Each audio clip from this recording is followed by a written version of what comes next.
It seems to me people are collectively brain dead when it comes to the economy.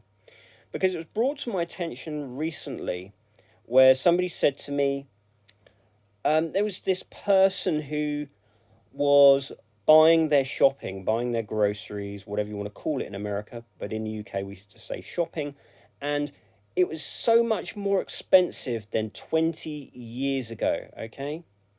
And what it made me think was, what where have you been the last 20 years that you want to highlight groceries as the biggest issue right now, cost factor in your life? And you hear this all the time from just about everybody.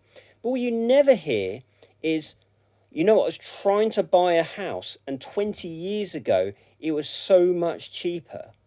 Because let's put this in perspective.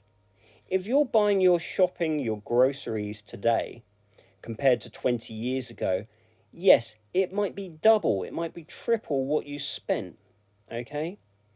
But if you want to buy your house today, it's probably going to be 5 or maybe more times expensive than it was 20 years ago. And let's put this in another perspective. The average sort of wage in the United Kingdom was about 15 or 16,000 pounds 20 years ago. The average wage in the UK now is maybe 30, 32 something thousand pounds, maybe a bit more than that even, okay? Even if we were being generous. So let me put this in perspective. The average house price 20 plus years ago was about maybe, 70 or 80,000 pounds. Now it's probably 300 to 400,000 pounds.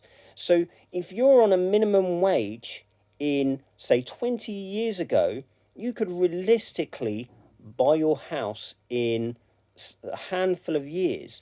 Now, if you are on that minimum wage or that average mean wage, you're going to have to, find incalculable amounts of money. Let me put this in perspective. 14,000 to 80,000 is what? 60 something thousand? The difference between the house price of today of nearly 400,000 and your mean salary of say 25,000 is 375,000 pounds. That's how not to be brain dead about the economy. Worry about the things that matter, have some perspective. That's it.